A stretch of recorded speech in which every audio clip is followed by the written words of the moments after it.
नमस्कार दोस्तों, आज के इस वीडियो में अपन सीड का जो टॉपिक है, इस सीड के टॉपिक के बारे में डिस्कस करने वाले हैं कि सीड में क्या-क्या टॉपिक्स हमारे एग्जाम की दृष्टि से इम्पोर्टेंट है। आज की जो हमारी क्लास है, इस क्लास के अंदर पूरा जो सीड का टॉपिक यानी कि बीज से संबंधित जितने भी क्वेश्चन बनते हैं, वो सारे इस वीडियो में डिस्कस कर लेंगे। ठीक है दोस्तों, यहाँ पे जो बीज है आपके सामने अलग-अलग तरह के बीज दिखाए हुए हैं। यहाँ पे आगे इनको क्लासिफिकेशन भी करेंगे कि कौन-कौन से बीज होते हैं, किस हिसाब से यहाँ पे इनको डिवाइडेशन किया हुआ है। ठीक है दोस्तों, अब बात करते हैं यहाँ पे कि देखिए बीज की डेफिनेशन क्या है। तो बीज की आपको डेफिनेशन बताता हूँ कि बीज की डेफिनेशन क्या होती है।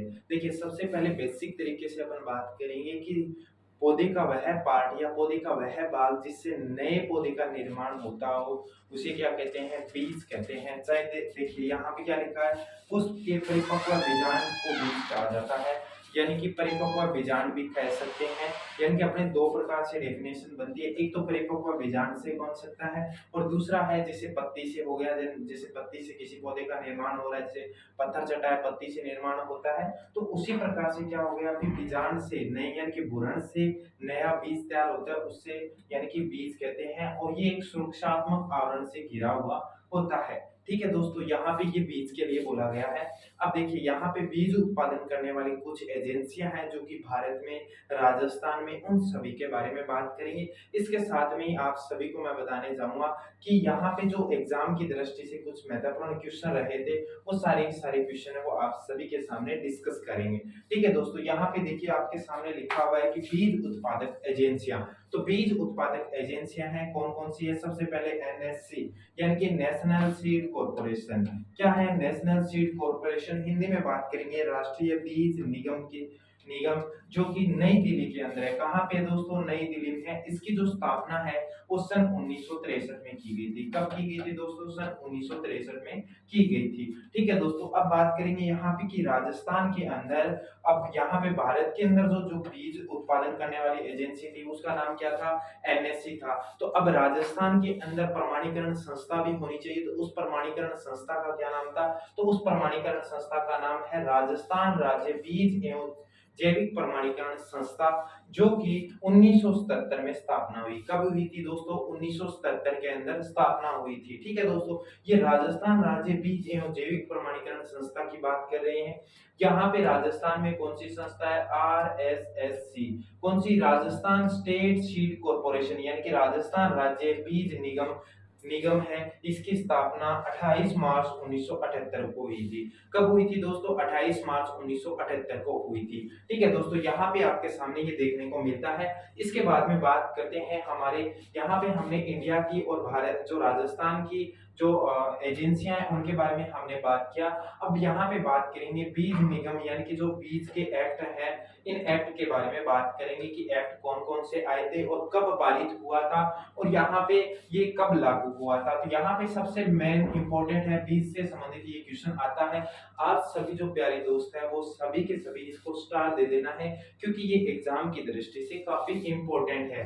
कई बार आप सबको ये क्वेश्चन दिया जाता है, ये एक क्वेश्चन जेट 2014 में भी आया हुआ क्वेश्चन है। तो आपको मैं बताने वाला हूँ कि क्वेश्चन किस तरह का आया था। आप सभी दोस्त है एक बार इसको पढ़ना है कि क्या है। जैसे देखिए, सीड एक्ट संसद में बिल पारित हुआ। तो संसद में बिल कब पारित हुआ था, 29 दिसंबर 1966 में। कब हुआ था बिल पारित है वो, 29 दिसंबर 1966 को पारित हुआ था। ठीक है दोस्तों, 1966 के अंदर पारित हुआ था। लेकिन यहाँ पे बात करेंगे सीड एक्ट लागू कब हुआ था। सीड एक्ट कब लागू हुआ था, 2 अक्टूबर 1969 को लागू हुआ था। कब हुआ था दोस्तों, यहाँ पे आपसे क्वेश्चन ऐसे पूछे कि सीड एक्ट है वो कब पारित हुआ, सीड एक्ट कब पारित हुआ। तो यहाँ पे पारित पूछा जाए तो कब पारित हुआ था दोस्तों, तो आप कहोगे कि सर 29 दिसंबर 1966 को पारित हुआ था। और इसके साथ में लागू कब हुआ, सीड एक्ट है वो कब लागू हुआ, सन 1969 के अंदर हुआ, यानी कि 69 के अंदर ये लागू हुआ था। ठीक है, अब उसके बाद में यहाँ पे बीज कंट्रोल ऑर्डर यानी कि बीज नियंत्रण आदेश, यानी बीज नियंत्रण आदेश है वो कब लागू हुआ था। ठीक है दोस्तों, बीज जो नियंत्रण आदेश है वो कब हुआ था, 1963 के अंदर हुआ था। कब हुआ था दोस्तों, बीज जो नियंत्रण आदेश है वो कब हुआ था, यहाँ पे 1983 के अंदर हुआ था।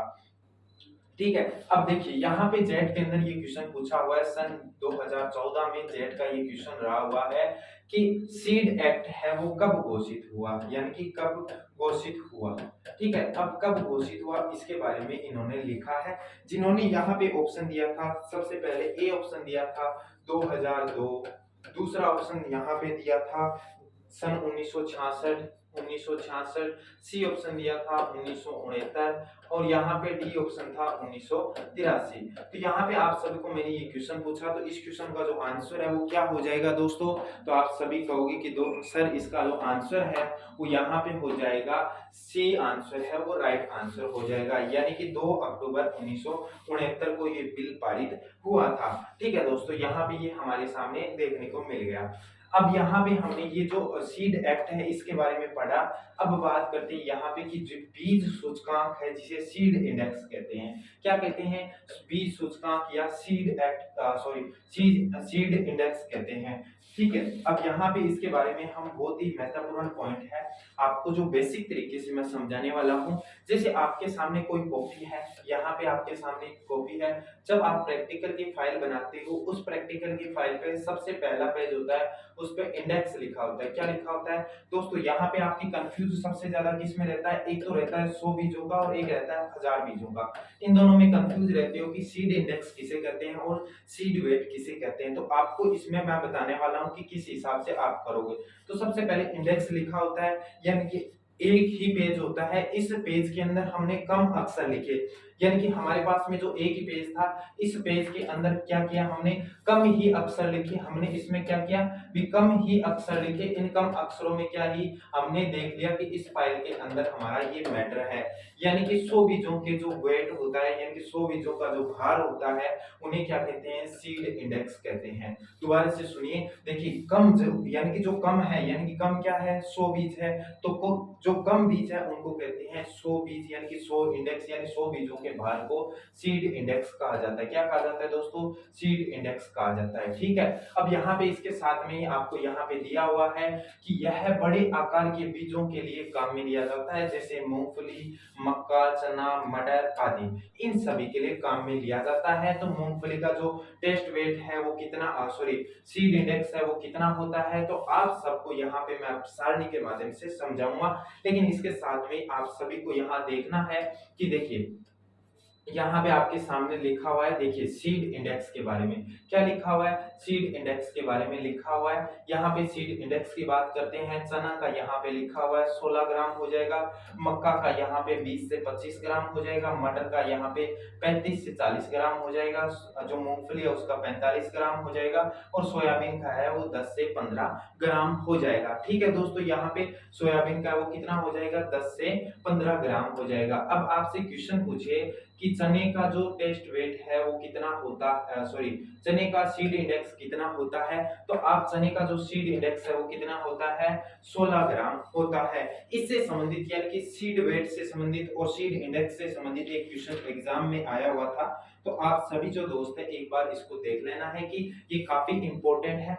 अब यहाँ पे जो नेक्स्ट पॉइंट आप हमारे सामने आता है वो टेस्ट वेट का आता है, यानी कि टेस्ट वेट है वो कितने बीजों का होता है, 1000 बीजों का जो भार होता है उसे टेस्ट वेट कहते हैं। 100 बीजों के भार को कहते हैं हम क्या कहते हैं, सीड इंडेक्स कहते हैं। और जो यहाँ पे आपको हिंदी में पढ़ोगे तो इंग्लिश में पढ़ोगे तो बेटर रहेगा हिंदी से। और यहाँ पे जो हमने बात कर ली, अब बात करेंगे यह छोटे व हल्के बीजों के लिए काम में लिया जाता है, जैसे एग्जांपल में गेहूं, धान, सरसों, तिल और गेहूं सा। तो यहाँ इन बीजों के लिए ये काम में लिया जाता है। तो सबसे पहले जो धान है, धान का सीड वेट कितना होता है, तो 25 ग्राम होता है।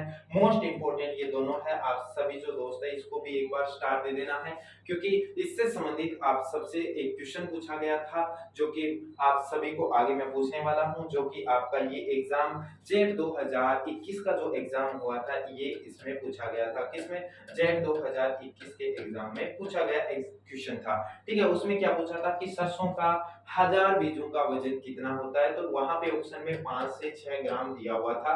तो आप सभी जो दोस्त है इसका जो आंसर है वो क्या करोगे, 5 से 6 ग्राम या 6 ग्राम होता है। ठीक है, उसके बाद में बासमती धान का कितना हो जाएगा दोस्तों, बासमती धान का है वो यहाँ पे हो जाएगा 21 ग्राम और गेहूं का हो जाएगा 40 ग्राम, गेहूं सा का 2 ग्राम और सरसों का कितना, 6 ग्राम और तिल की बात करेंगे तो कितना, 3 ग्राम यहाँ पे हो जाएगा। ठीक है दोस्तों, यहाँ पे आपके सामने जो सीड वेट है वो मैंने दिखा दिया। इसके साथ में जंगली सरसों का अगर बात करेंगे तो जंगली सरसों का 190 मिलीग्राम हो जाएगा। कितना जंगली सरसों का है वो, कितना 190 मिलीग्राम हो जाएगा। ठीक है, आपको थोड़ा सा डायग्राम दिखा देता हूँ कैसे किस हिसाब से यहाँ पे आपको देखने को मिलेगा कि जो सीड वेट है और सीड इंडेक्स है वो किस हिसाब से होता है। तो यहाँ पे आप सबके सामने ये देखने को मिलेगा। यहाँ पे जो फोटो वगैरह शायद इसमें पीडीएफ में नहीं लगाएगी तो आपको नहीं दिखा सकता, अगर लगाई होती तो आपको दिखाऊंगा। आपको ये भी दिखाऊंगा कि किस हिसाब से टैग होता है इनका और टैग का कलर क्या रहता है, वो सारा अपन बात करेंगे। इसके बाद में बात करते हैं यहाँ पे इनके बीजों के प्रकार, यानी कि बीजों के प्रकार है, इनको प्रोडक्शन के हिसाब से इनको डिवाइडेशन किया हुआ है। इनको 4 भागों में बांटा गया है। कितने भागों में? वैसे तो 5 भाग होते हैं लेकिन इनको 4 भागों में बांटा गया है, जो कि इंडिया में 4 प्रकार के होते हैं। जबकि अगर बात करेंगे वर्ल्ड में तो ये कितने प्रकार के होते हैं? 5 प्रकार के होते हैं। 5वें का जो नाम है वो रजिस्टर्ड बीज होता है, जो कि फाउंडेशन सीड से प्राप्त होता है। किससे होता है? फाउंडेशन सीड से प्राप्त होता है। तो यहाँ पे बात करेंगे फिलहाल अपने जो 4 सीड है उन चारों सीडों के बारे में बात करते हैं। यहाँ पे जो पहला सीड है इस सीड का नाम है मूल केंद्रक बीज, जिसे न्यूक्लियस बीज कहते हैं। क्या कहते हैं? मूल केंद्रक बीज या न्यूक्लियस बीज कहते हैं।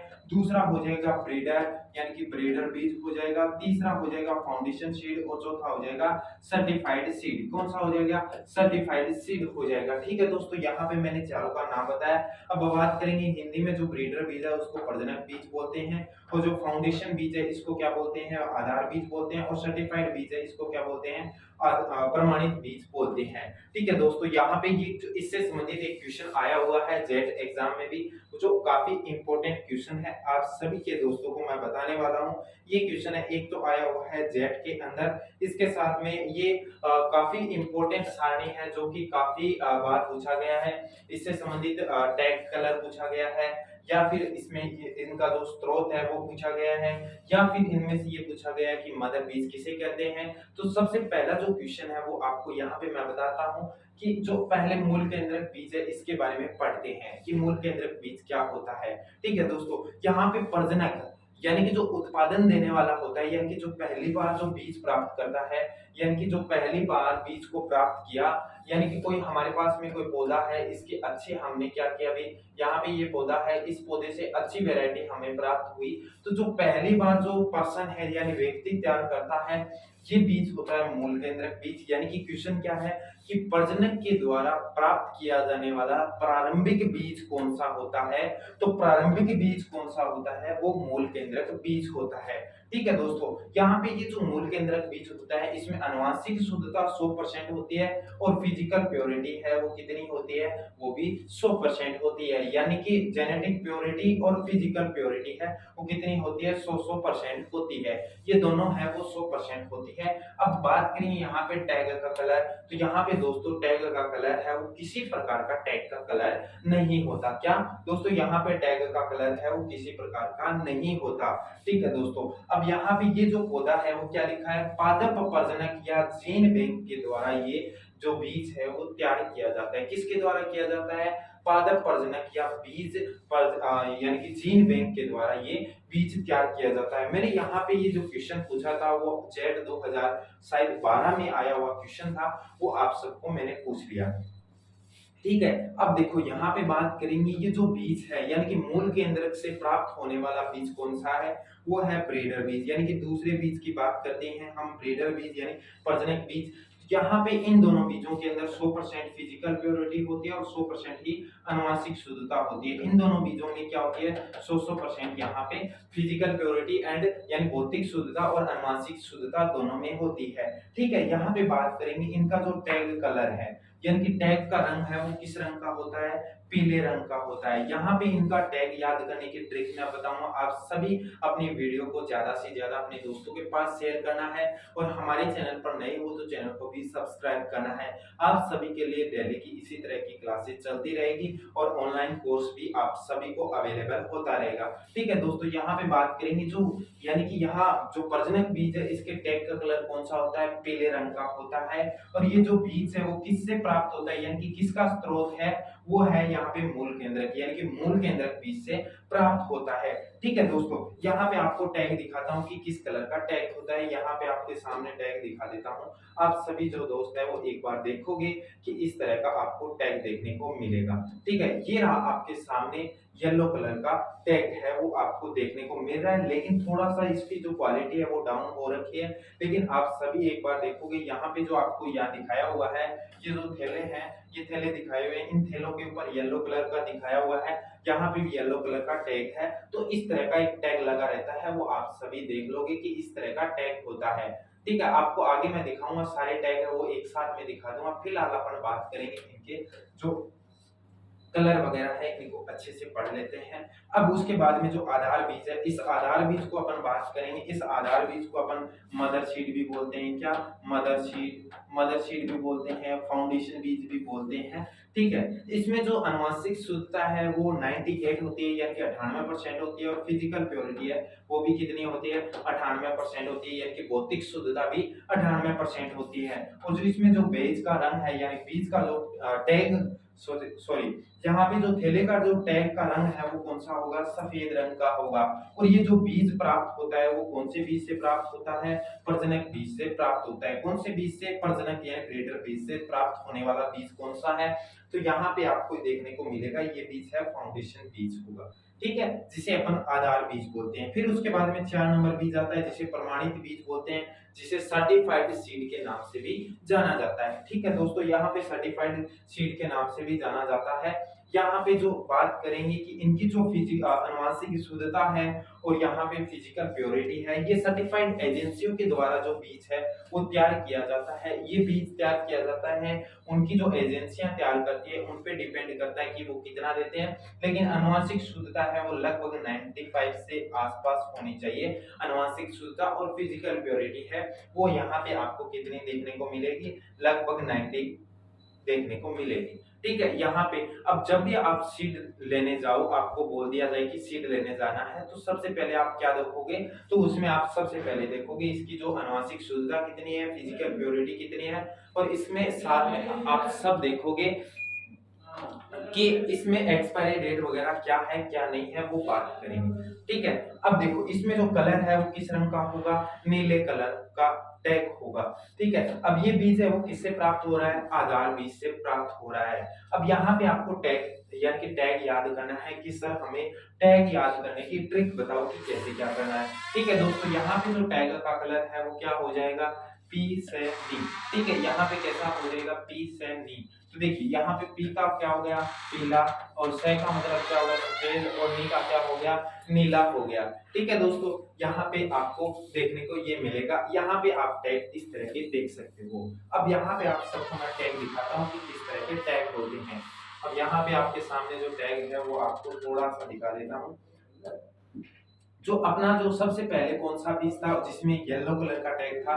कौन सा टैग था? यानी कि येलो कलर का, यानी कि अपना जो आधार बीज, सॉरी, ब्रीडर बीज, जिसे पादप प्रजनक बीज बोल रहे थे, प्रजनक बीज है, उसके अंदर ये अपन को ये टैग देखने को मिला था। ठीक है दोस्तों, यहाँ पे हमें ये थैले के अंदर देखने को मिलता है। उसके बाद में बात करते हैं यहाँ पे, ये देखिए यहाँ पे फाउंडेशन बीज क्या है? आपके सामने आधार बीज को फाउंडेशन शीट बोला हुआ है, यहाँ पे टैग मोर भी लगी हुई, यहाँ पे फाउंडेशन शीट दिखाया हुआ है, वीट का जो बीज है, और यहाँ पे जो वेराइटी वगैरह है, यहाँ पे लाइन वगैरह है, यहाँ पे जो फिजिकल प्योरिटी और इम्प्योरिटी, यानी कि वो फिजिकल प्योरिटी और इसके साथ यानी कि जेनेटिक प्योरिटी यानी कि आनुवंशिक शुद्धता और भौतिक शुद्धता, इन दोनों के बारे में बात की गई है। ठीक है, अब उसके बाद में देखिए यहाँ पे जो अपना सर्टिफाइड सीड था, कौन सा सर्टिफाइड सीड था? यहाँ पे आपके सामने ये टैग लगा हुआ है, ये पीछे थैले का निशान दिख रहा है। ठीक है, यहाँ पे ये टैग है, और यहाँ पे सर्टिफाइड यानी कि जो अपना प्रमाणित बीज है, उस प्रमाणित बीज पे किस रंग का टैग होता है?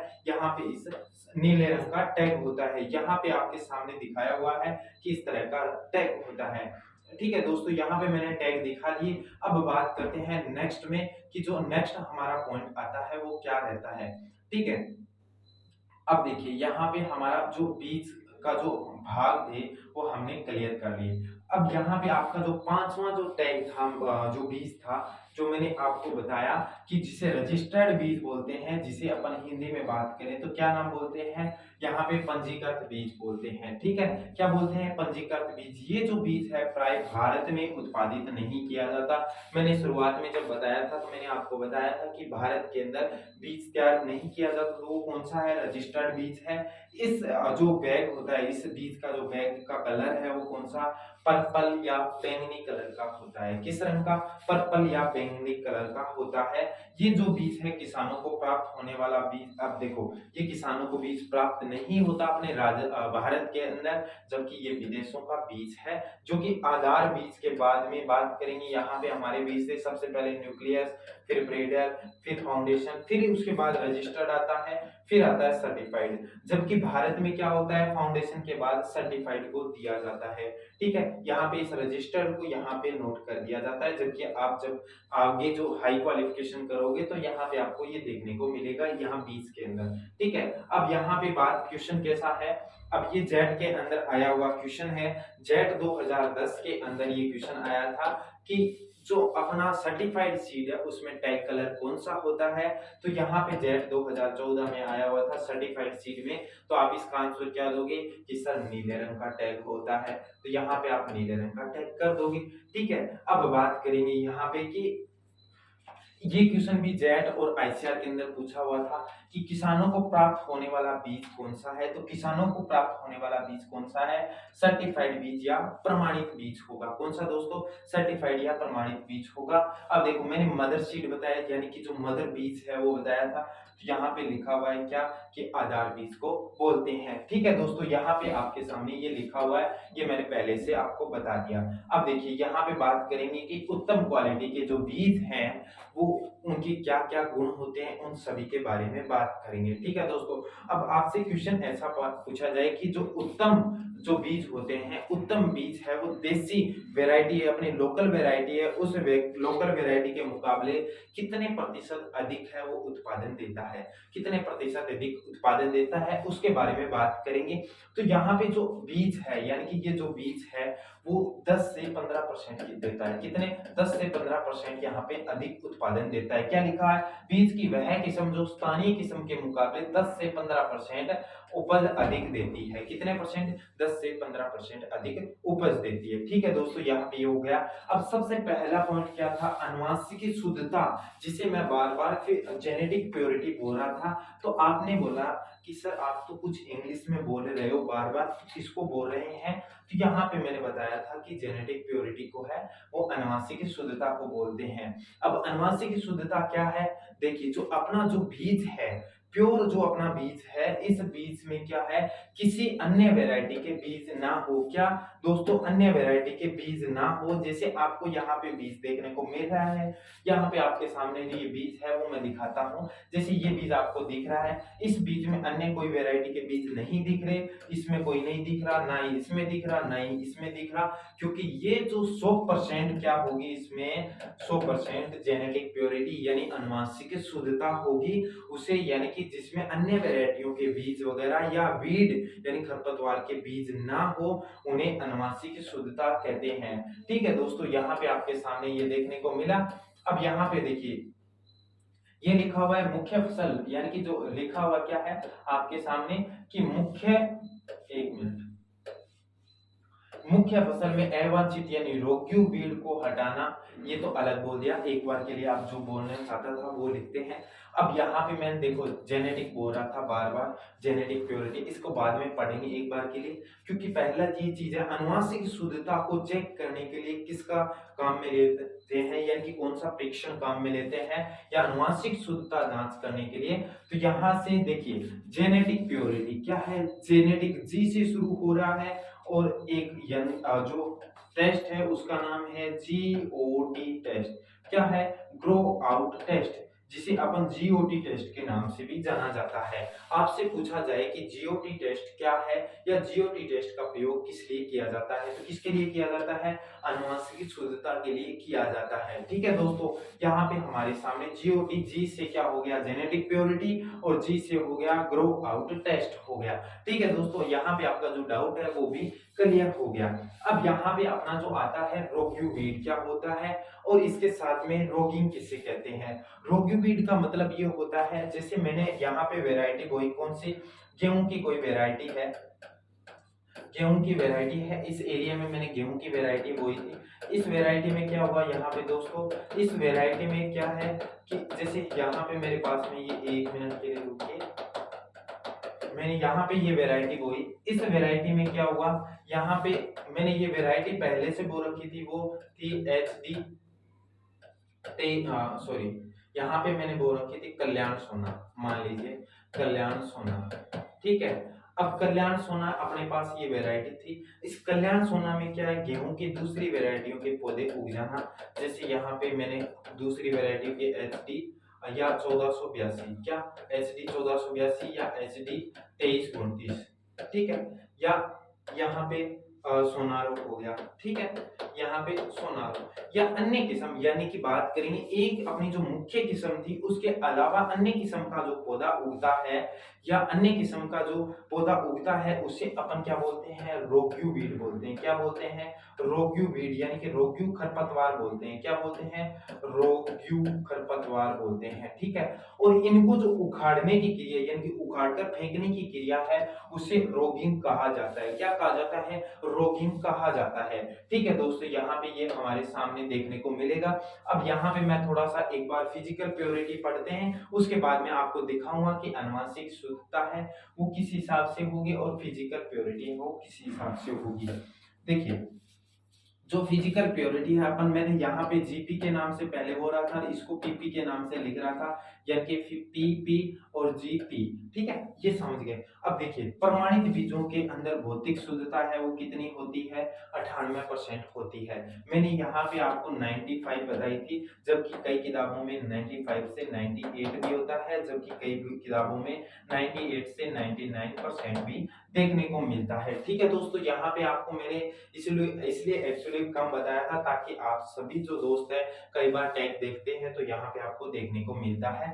और जो भौतिक बीजों के अंदर जो अशुद्धता पाई जाती है उस अशुद्धता को क्या कहते हैं? डोकेज कहा जाता है। इंग्लिश में बात करें तो इनप्योरिटी कहा जाता है। ठीक है दोस्तों, अब भौतिक अशुद्धता मापने के लिए यहाँ पे एक सूत्र दिया हुआ है, इस सूत्र के बारे में अपन डिस्कस करते हैं। सूत्र क्या है? यहाँ पे शुद्ध बीजों का बाहर बटे कुल बीजों का बाहर इंटू 100। ठीक है, अपने पास में टोटल जो बीज थे वो कितने थे? 100 ग्राम बीज थे। कितने दोस्तों? 100 ग्राम बीज थे। ठीक है, मेरे पास कितने बीज थे? टोटल जो 100 ग्राम बीज थे, यहाँ पे कुछ शुद्ध बीज, यानी कि इसमें से मैंने क्या किया भी, इसमें से 10 ग्राम क्या थे भी? वीड के बीज थे, क्या खरपतवार के बीज थे, और 10 ग्राम किसके थे भी? अन्य वैरायटियों के बीज थे। किसके? अन्य वैरायटियों के बीज थे। तो अपने पास जो शुद्ध बीज कितना हुआ? 80 ग्राम प्राप्त हुआ। तो सूत्र के हिसाब से रखता हूं कि मेरे पास में कितना? 80 ग्राम बीज प्राप्त हुआ। टोटल हमारा बीज था 100 ग्राम इंटू 100। तो यहाँ पे फिर क्या अपना हो गया, यहाँ पे इंटू कट किया, तो मेरे पास में जो भौतिक शुद्धता है वो कितनी प्रतिशत आ गई? 80% आ गई। ठीक है दोस्तों, यहाँ पे कितनी आ गई? 80% आ गई। ठीक है, यहाँ पे 80% आ गई। अब देखिए, यहाँ पे इस तरह का क्वेश्चन देखने को मिलेगा आप सभी जो एग्जाम के अंदर आते हैं। अब यहाँ पे उसके बाद अंकुरण प्रतिशतता है वो कितनी है? जो सामान्य फसल है, सामान्य फसलों के अंदर जो अंकुरण प्रतिशतता है वो 60% से लेकर कितने प्रतिशत तक? 90% तक देखने को मिलती है। यानी कि अंकुरण प्रतिशतता है वो अलग अलग पौधों के अंदर, अलग अलग फसलों के अंदर देखने को मिलती है। सबसे पहले यहाँ पे जो प्रमुख फसलें हैं उन फसलों के जो नाम वगैरह है वो दिए हुए हैं, इनके बारे में आप एक बार देखना है। तो यहाँ पे बात करेंगे, इससे पहले एक संकुल मक्का भी और होती है। क्या होती है? संकुल मक्का। क्या होती है? संकुल मक्का। उस संकुल मक्का का कितना होता है? 95 प्रतिशत यहाँ पे होता है। ठीक है, यहाँ पे फसल का नाम दिया हुआ है और न्यूनतम अंकुरण प्रतिशतता दी हुई है। जो संकुल मक्का है, संकुल मक्का के अंदर अंकुरण क्षमता यानी कि बीज जो उगने की क्षमता है, यानी कि हमारे पास में जो 100 बीज है उसमें 95 बीज है वो उगेंगे ही उगेंगे, उसे अंकुरण प्रतिशतता बोलते हैं। यहाँ पे आपके सामने मैंने बताया। तो यहाँ पे उसके बाद में सेकंड पे क्या आता है, संकर मक्का, जिसकी कितनी होती है 90% होती है। फिर सेकंड पे आता है गेहूं, जौ, चना, टमाटर, इनमें सब में कितनी होती है 85% होती है। ठीक है, उसके बाद में बात करेंगे धान, ज्वार, तिल, रिजका, बरसीम, इसके अंदर होती है 80% अंकुरण प्रतिशतता होती है। 4 नंबर पे बात करेंगे, 5 नंबर पे बाजरा, मूंग, मोठ, अरहर, उड़द, चावला और बैंगन, उसके अंदर होती है कितनी 75% होती है। ठीक है, उसके बाद में बात करेंगे मूंगफली, सोयाबीन, सूरजमुखी, प्याज और गवार, कितनी प्रतिशत होती है 70% होती है। आगे बात करेंगे कपास और भिंडी, तो उसमें कितनी होती है 65% होती है। तो यहाँ पे सबसे पहले आपसे क्वेश्चन ऐसा पूछा जाए कि सबसे ज्यादा अंकुरण क्षमता किसकी होती है, तो किसकी होती है संकुल मक्का की होती है। अगर ऑप्शन में संकुल मक्का दिया है तो संकुल मक्का करो, अगर संकर मक्का दिया है तो संकर मक्का करना है। ठीक है, अब आपसे क्वेश्चन ऐसा पूछा जाए कि सबसे कम अंकुरण क्षमता किसकी होती है, ज्यादातर यहाँ पे ऑप्शन में आपको कपास देखने को मिलेगा। क्या देखने को मिलेगा दोस्तों, यहाँ पे कपास देखने को मिलेगा, या फिर आप सब जो दोस्त है वो क्या करोगे, इसका भिंडी आंसर कर दोगे। ठीक है, यहाँ पे आपके सामने जो अब बात करेंगे बीज अंकुरण प्रतिशतता ज्ञात करने का जो सूत्र है वो यहाँ पे दिया हुआ है कि किस हिसाब से बीज अंकुरण प्रतिशतता निकालनी है। यहाँ पे सूत्र दिया हुआ है अंकुरित बीजों की संख्या बटे कुल बोए गए बीजों की संख्या इंटू 100। अब हमारे पास में टोटल जो सीड थे वो 520 थे, कितने दोस्तों 520 थे। ठीक है, उसमें से मेरे जो बीज थे वो कितने उगे 420 उगे। यहाँ पे बात करने वाले हैं टोटल बीज, यानी कि टोटल और यहाँ पे ग्रोइंग या जर्मिनेशन। ठीक है, जर्मिनेशन या अंकुरण। अब यहाँ पे सूत्र हमारा क्या कहता है, सूत्र देखिए क्या कह रहा है, अंकुरित बीजों की संख्या, अंकुरित कितने बीज हुए 420 अंकुरित हुए। और यहाँ पे बात करें कुल बोए कितने बीज थे, मैंने 520 बोए, इंटू कितना हो गया 100 हो गया, कितना हो गया 100 हो गया।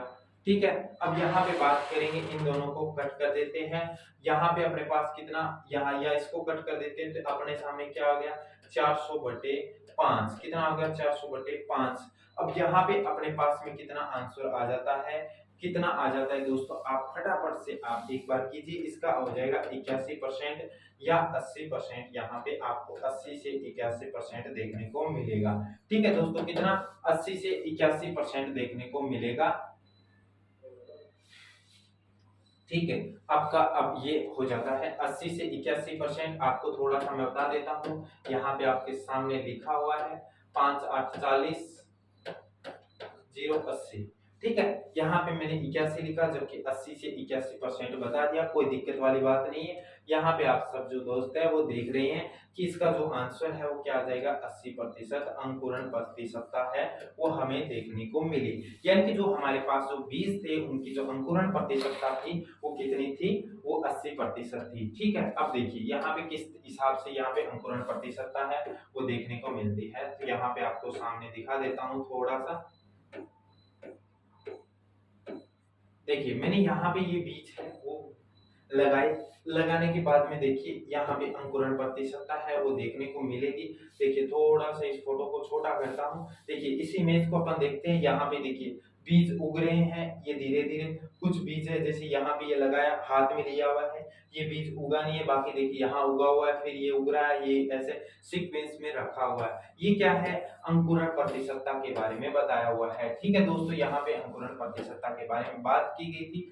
अभी देखिए यहाँ पे आगे क्या है, अपनी बीज ओज क्या है दोस्तों, यहाँ पे बीज ओज बात करेंगे। यहाँ पे बीज ओज एक बार के लिए थोड़ा सा यहाँ पे इसको बड़ा कर लेते हैं।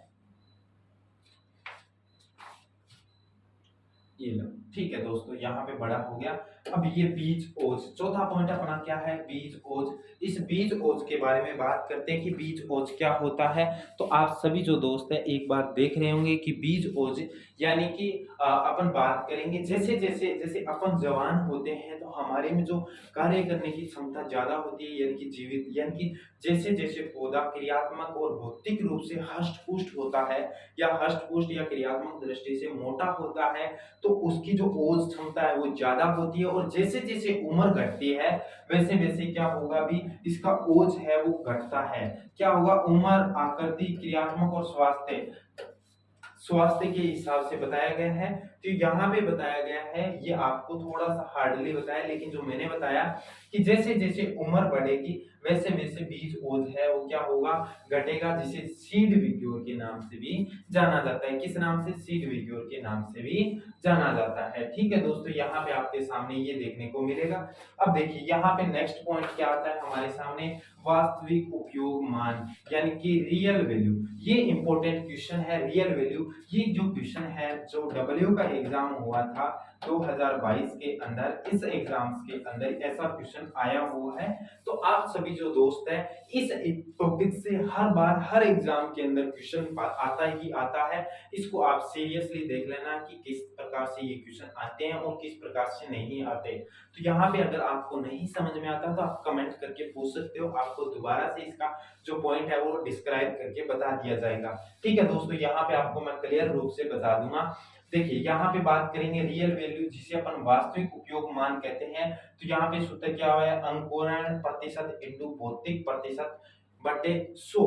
क्या है हमारा, अंकुरण कितना प्रतिशत हो रहा था, पिछले में 80% हो रहा था। ठीक है दोस्तों, 80 हो रहा था। और जो भौतिक शुद्धता है वो एक बार के लिए अपन कितनी मानते हैं, जबकि पिछले वाले में 80 आया था, लेकिन अपन क्या मानते हैं, 80% मान लेते हैं। कितनी मान लेते हैं, 80% मान लेते हैं। ठीक है दोस्तों, ताकि अपना जो क्वेश्चन है वो सोल्व करने में आसानियत हो, यानी कि ज्यादा बड़ा टाइम वेस्ट ना हो, कम समय के अंदर ज्यादा अपन टॉपिक करें। ठीक है, यहाँ पे अपने सामने देखने को मिलेगा, मैंने अंकुरण प्रतिशतता बताई, यानी कि अंकुरण प्रतिशतता कितनी बताई, यहाँ पे 80। तो मैंने यहाँ पे कितनी रख दी, 80 रख दी। ठीक है दोस्तों, यहाँ पे 80 रख दी मैंने, 80 रख दी। ठीक है, अब इंटू कितना कर देंगे, 90 कर देंगे। ठीक है, अब भाग में कितना, 100, कितना हो गया 100। इसको कट किया, इसको कट किया, फिर इसको किया, इसको किया, टोटल कितना आ गया अपने पास में, 72 आ गया। कितना आ गया, 72 आ गया। ठीक है, यहाँ पे आपके सामने कितनी आ गई, 72% आ गई। जबकि यहाँ पे जो वास्तविक मान क्या कहता है, वास्तविक मान ये कहता है आपका कि जो उत्तम बीज होते हैं उसका रियल वैल्यू का मान है वो कितना होता है, 75% से कम नहीं होना चाहिए। कितने, 75% से कम नहीं होना चाहिए। तो अपना जो आंसर आया है वो कितना आया है, 72% आया है। तो ये अगर बात करेंगे कि ये जो बीज है वो उत्तम बीज अपन मान सकते हैं लेवल का है, लेकिन अगर माने कि 75 से नीचे नहीं होना चाहिए, वास्तविक जो वैल्यू है वो कितनी, 75 से नीचे नहीं होनी चाहिए, यानी कि इससे ऊपर ही होनी चाहिए। तो यहाँ पे जो भी बीज है इसको थोड़ा सा डाउन मानेंगे, बेस्ट क्वालिटी का इसको नहीं कह सकते। ठीक है दोस्तों, यहाँ पे आपका सामने ये देखने को मिलेगा। अब बात करेंगे यहाँ पे नेक्स्ट, यहाँ पे अपने उत्तम बीज के गुण हैं वो चल रहे हैं। उसके बाद लिखा है कि बीज रोग मुक्त होना, यानी रोग मुक्त होना चाहिए, यानी कि किसी प्रकार का रोग ना हो। और लास्ट पॉइंट है जो क्या लिखा है, बीज जीवन क्षमता। क्या है, बीज जीवन क्षमता।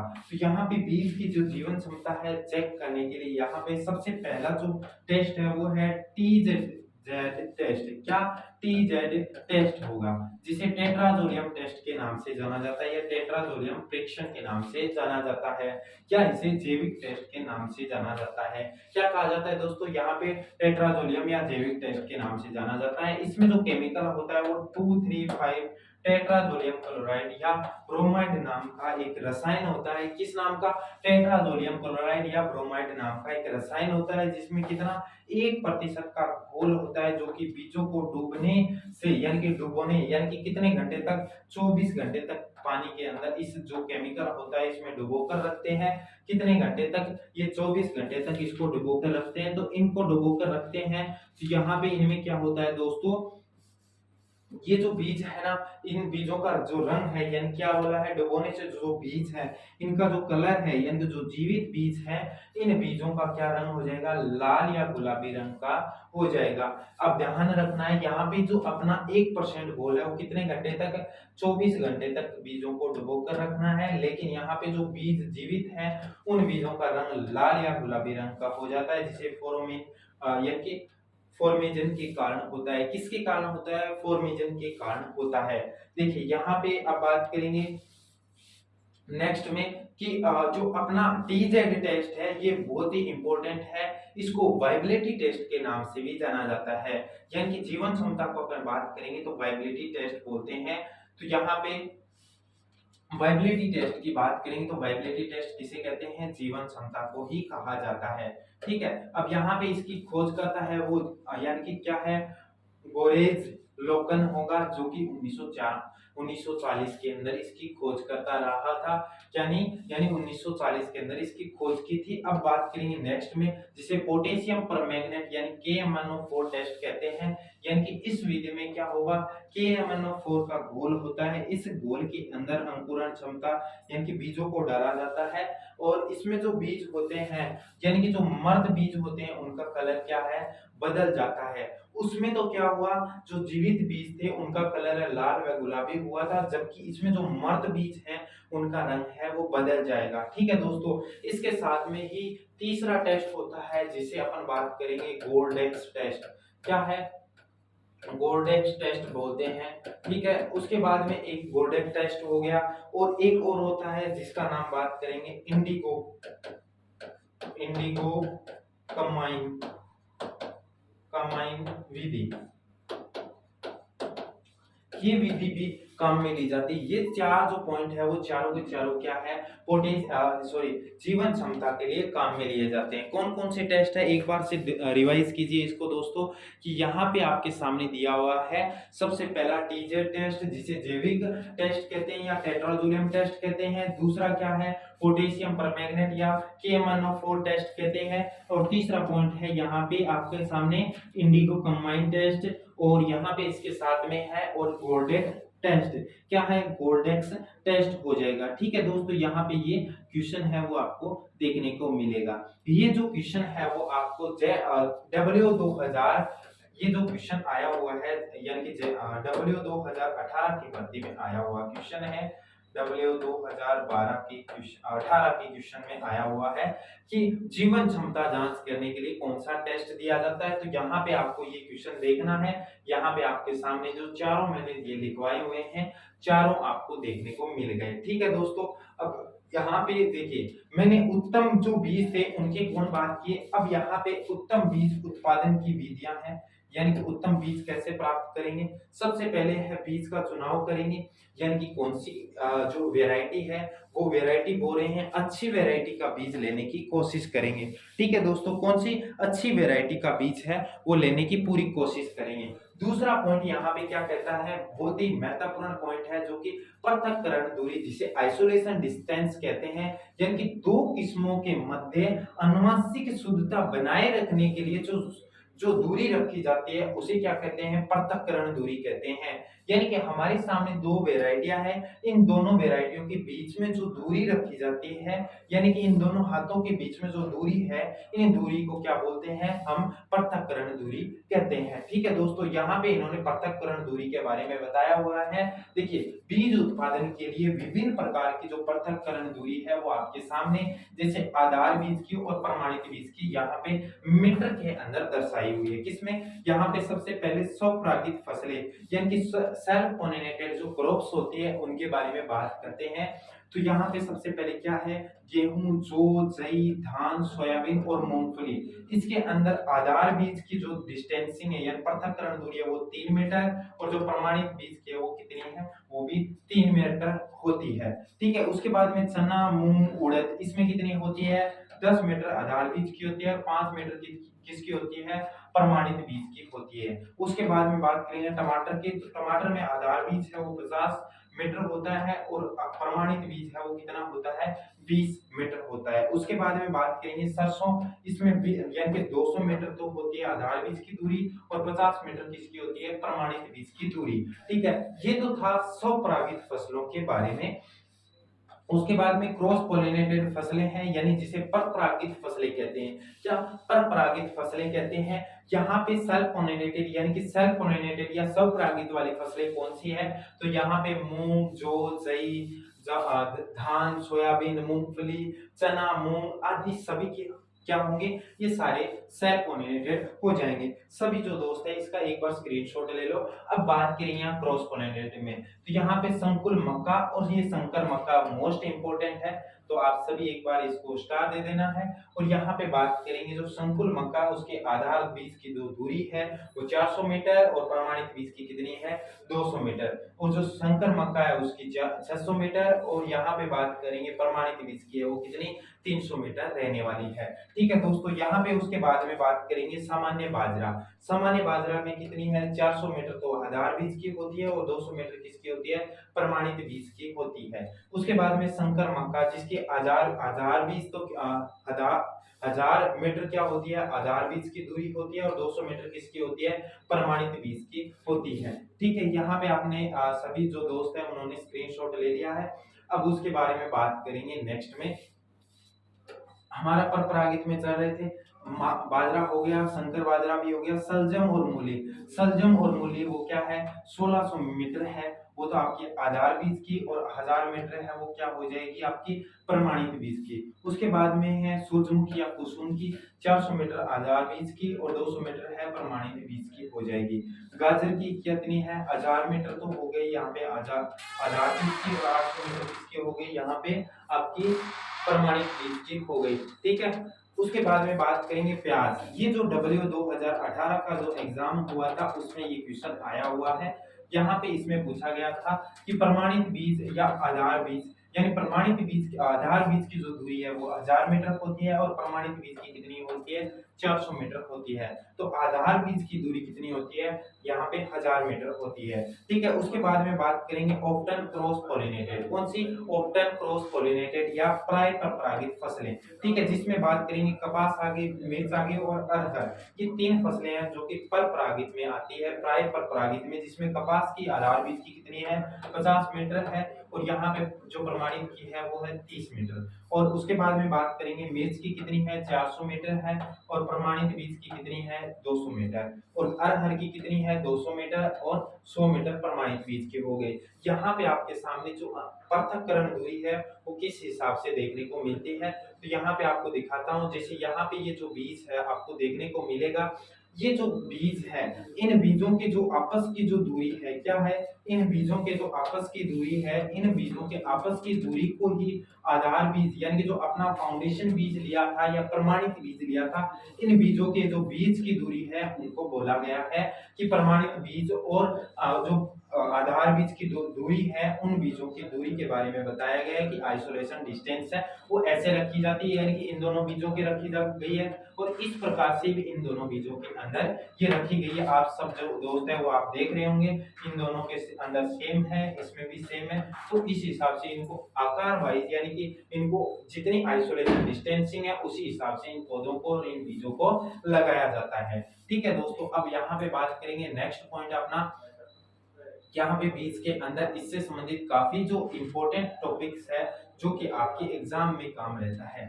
तीसरा पॉइंट है उन्नत सस्य की, यानी कि उन्नत प्रकार की जो सस्य क्रियाएं हैं वो कौन कौन सी क्रियाएं कर सकते हैं, निराई गुड़ाई करके, सिंचाई करके, और इसके साथ में ही कटाई में, यानी जो अपने दाने होते हैं उन दानों के बारे में बात की गई है। यहाँ पे कटाई करते समय दानों के अंदर नमी की मात्रा है लिखी गई है। थोड़ा सा आपको बता देता हूँ, जो अनाज वाली फसलें हैं, क्या अनाज वाली फसलें हैं उसके अंदर जो नमी की मात्रा है वो 10 से 12% होती है। उसके बाद में दालों वाली फसलें हैं यानी कि दाल वाली है उसके अंदर होती है 8 से 10% होती है। उसके बाद में बात करेंगे तिल वाली या मसाले वाली, क्या तिल वाली, मसाला वाली, तो इनमें कितनी होती है? इन दोनों के अंदर 6 से 8% नमी की मात्रा होनी चाहिए। क्या दोस्तों यहाँ पे डायरेक्ट लिखा हुआ है, एक बार इसको कट कर देना है, लेकिन आपको यहाँ पे इन दोनों चीजों को देखना है कि यहाँ पे जो नमी है वो 20% कटाई के समय हो, लेकिन भंडारण के समय इनकी जो नमी है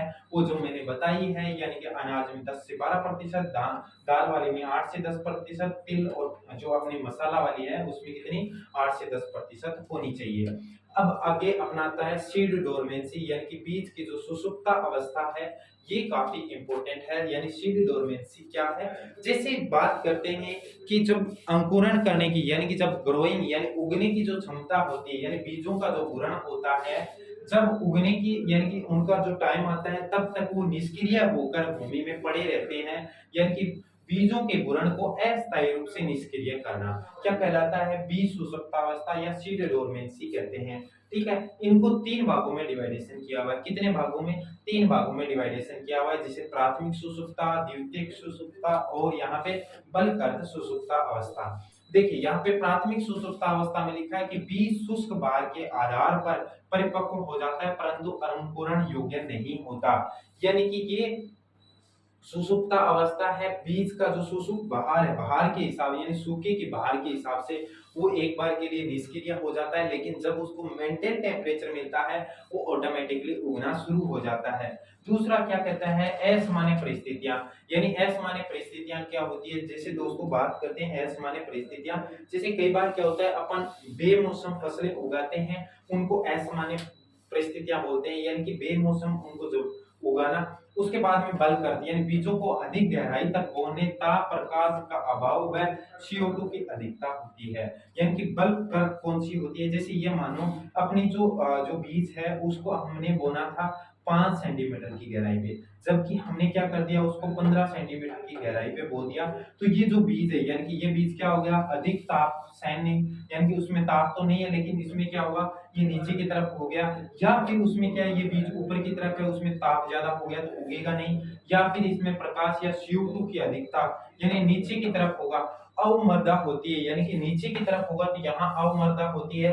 अवमर्दा में क्या होता है? कार्बन डाइऑक्साइड की मात्रा है वो ज्यादा होती है, जबकि पृष्ठीय मर्दा में क्या होता है? ऑक्सीजन की मात्रा है वो ज्यादा होती है। तो यहाँ पे अगर नीचे गहराई में होंगे तो अवमर्दा में ऑक्सीजन की मात्रा होगी, तो यहाँ पे बीज है वो सुसुप्ता अवस्था में देखने को मिलेगा। ठीक है, अब सुसुप्ता अवस्था है वो के कारण क्या है, यानी कि उनके कारण क्या क्या है सुसुप्ता अवस्था के, वो भी आप सबको यहाँ पे बताने वाला हूँ। यानी कि यानी कि पारगम्य आवरण कौन सा आता है? अपारगम्य जो आवरण है वो कपास में होता है। आप सभी जो दोस्तों ने देखा होगा कि कपास की जो फसल है, उस फसल को बोने से पहले आप जो किसान लोग होते हैं, बेसिक रूप से घर में तैयार किया हुआ बीज होता है उसको राख की सहायता से अपने हाथों से अच्छी तरह मसलते हैं, ताकि जो ऊपर का जो कवर है वो यानी कि खुरचने की वजह से क्या हो जाएगा, खुरचने की वजह से ये जो आवरण है वो धीरे धीरे टूटना शुरू हो जाएगा। ठीक है दोस्तों, यहाँ पे उसके बाद में बात करेंगे कठोर बीज का आवरण, यानी कि कठोर बीज का आवरण है वो क्या होगा? कठोर बीज का आवरण है वो यहाँ पे आपको जैसे सरसों और राई में देखने का पड़ता है। अपूर्ण, तीसरा पॉइंट है अपूर्ण विकसित, भ्रूण विकसित होना, अंकुरण अवरोध करने वाले रसायन का संश्लेषण, जैसे टमाटर है वो, यानी कि अंकुरण अवरोध उत्पन्न करने वाले रसायनों का संश्लेषण करते हैं। ठीक है, अब यहाँ पे मुख्य रूप से आप सबको ये जो पॉइंट है वो बहुत ही इंपॉर्टेंट है, जो कि काफी आप सभी के लिए एग्जाम की दृष्टि से रहने वाला है। आपको पता है मैंने हर टॉपिक के बारे में एक एक क्वेश्चन बताया है, जो आप सभी को एग्जाम की दृष्टि से देखने को मिला है कि इस एग्जाम में ऐसा क्वेश्चन आया है, इस एग्जाम में ऐसा क्वेश्चन आया है। लगभग इस एग्जाम यानी कि इस टॉपिक से लगभग ऑल एग्जाम के अंदर लगभग 32 से 33 क्वेश्चन आए हुए हैं। यानी कितने दोस्तों? 32 से 33 क्वेश्चन हर एग्जाम के अंदर देखने को मिलता है। एक या दो क्वेश्चन आप सबको देखने को मिलता है। कई बार एक ही क्वेश्चन जैसे आपकी बार पूछ लिया, अगली बार सेम वैसा का वैसा क्वेश्चन पूछ लिया जाता है। खुरचना जैसे मैंने अभी बताया था, बीजों को रगड़ते हैं, उसे सैक्रिफिकेशन कहते हैं। क्या कहते हैं दोस्तों? सैक्रिफिकेशन या खुरचना कहते हैं। उसके बाद में ताप द्वारा क्या होता है? ताप द्वारा क्या होता है? न्यून तापमान यानी कि 2 डिग्री सेंटीग्रेड टेम्परेचर, 2 से 8 डिग्री सेंटीग्रेड टेम्परेचर, सॉरी 2 से 8 डिग्री सेंटीग्रेड टेम्परेचर पर 12 से 24 घंटे के लिए। कितने दोस्तों? 12 से 24 घंटे के लिए इसको रखते हैं तो यहाँ पे सुसुप्ता अवस्था दूर हो जाती है। अगर उच्च तापमान की बात करेंगे तो कितनी 40 से 50 डिग्री सेंटीग्रेड टेम्परेचर पर रखते हैं, यानी कि 12 से 24 घंटे के लिए। कितने घंटे के लिए? 12 से 24 घंटे के लिए रखते हैं। तो ये जो बीज है वो क्या हो जाएंगे, यहाँ पे इनकी सुसुप्ता अवस्था टूटने लग जाती है। प्रकाश से उपचारित जैसे लाल किरणें हैं प्रकाश की, उन किरणों से भी सुसुप्ता अवस्था तोड़ सकते हैं। कुछ रसायन हैं, उन रसायनों से भी कर सकते हैं। ये जो क्वेश्चन है वो भी यहाँ पे पूछा गया है। जैसे यहाँ पे पोटेशियम नाइट्रेट दिया गया है सबसे पहले, तो पोटेशियम नाइट्रेट है वो यहाँ पे दिया गया है। तो पोटेशियम नाइट्रेट का प्रयोग है 1 से 3% किया जाता है। थायोयूरिया, ये जो क्वेश्चन है वो सुपरवाइजर के अंदर आया हुआ है, जेट में भी आया हुआ है। सुपरवाइजर 2018 में आया हुआ है, जेट में ये क्वेश्चन आया हुआ है। तो यहाँ पे जेट में भी 2-3 बार आया हुआ क्वेश्चन है। सुपरवाइजर में 2018 वाली भर्ती में आया हुआ है, जिसमें बात की गई है थायोयूरिया का प्रयोग है वो 1% किया जाता है। कितना परसेंट किया जाता है? 1%। और किसकी फसल में किया जाता है? आलू की सुसुप्ता अवस्था तोड़ने के लिए किया जाता है। उसके बाद में बात करेंगे H2SO4 का प्रयोग कितना किया जाता है, तो 1% H2SO4 का प्रयोग किया जाता है। ठीक है दोस्तों, H2SO4 का 1% प्रयोग किया जाता है। अब बात करेंगे यहाँ पे सीड ट्रीटमेंट क्या है, बीज ट्रीटमेंट या सीड ट्रीटमेंट या बीज उपचार। जैसे आवश्यक सामग्री, तो आवश्यक सामग्री क्या होनी चाहिए, तो आवश्यक सामग्री है यहाँ पे लिखा है अपने पास में से 12 बीज है, से 12 अपने पास बीज है, तो उसमें क्या हुआ, यहाँ पे अपने पास टैंक, उस टैंक में 500 ml पानी हो, क्या 500 ml पानी हो, 50 गुड़ हो गया, अपना राइजोबियम कल्चर है कि rhizobium culture, rhizobium rhizobium culture है वो 200 ग्राम या एक पैकेट, जो राइजोबियम कल्चर का एक पैकेट होता है वो कितने ग्राम का होता है, वो 200 ग्राम का होता है। कितने ग्राम का होता है दोस्तों? 200 ग्राम का वो होना चाहिए। अब यहाँ पे बीज उपचारित करने का सही क्रम क्या है, क्या क्रम होगा, आप सबको एक बार देखना है। FIR क्या होगा, फंजीसाइड, इंसेक्टिसाइड और राइजोबियम, यानी कि फफूंदनाशक, कीटनाशक और राइजोबियम, इनको इस हिसाब से सीक्वेंस में रखा गया है। तो आप सभी जो दोस्त है एक बार देखोगे इसको कि इस प्रकार से इनको लिखा गया है। ठीक है, अब देखिए यहाँ पे बात करते हैं कि यहाँ पे FIR यानी कि फंजीसाइड कवकों को मारने के लिए, कीटनाशी यानी कीटनाशक, और राइजोबियम कल्चर है यानी 200 ग्राम लिया है। इनका एक घोल बनाकर बीजों के अंदर मिलाया जाता है, इन्हें अपन उपचार कर सकते हैं। यहाँ पे बात करते हैं अपना जो बीज का टॉपिक है वो आज कंप्लीट होने जा रहा है। यहाँ पे बात की गई है जो 60 से 80 केजी जो बीज होते हैं उसके लिए राइजोबियम कल्चर के जो 3 पैकेट डाले जाते हैं। कितने पैकेट डाले जाते हैं, यानी कि 3 पैकेट डालने के लिए हमें कितना बीज चाहिए, 80 से 60 से 80 केजी चाहिए। और बीजों के ऊपर परत चढ़ाना सीड कोटिंग कहलाता है। क्या कहलाता है? सीड कोटिंग कहलाता है। तो दोस्तों आज की जो हमारी वीडियो थी, इस वीडियो में मैंने क्या किया, जो बीज का टॉपिक था वो बीज का टॉपिक है वो पूरा कर दिया है। क्या कर दिया है? पूरा टॉपिक कर दिया है। ठीक है, यहाँ पे आप सभी जो दोस्त हैं वो आपसे क्वेश्चन पूछना चाहूंगा कि यहाँ पे धान की फसल है, धान की फसल है, आपसे क्वेश्चन धान की फसल है, तो आपसे पहला का ये मैं पूछने वाला हूँ, क्वेश्चन है स्वपरागित, बी है परपरागित, सी है प्राय परपरागित। तो आप इसका आंसर क्या दोगे, तो आप नॉर्मली आप इसका आंसर है वो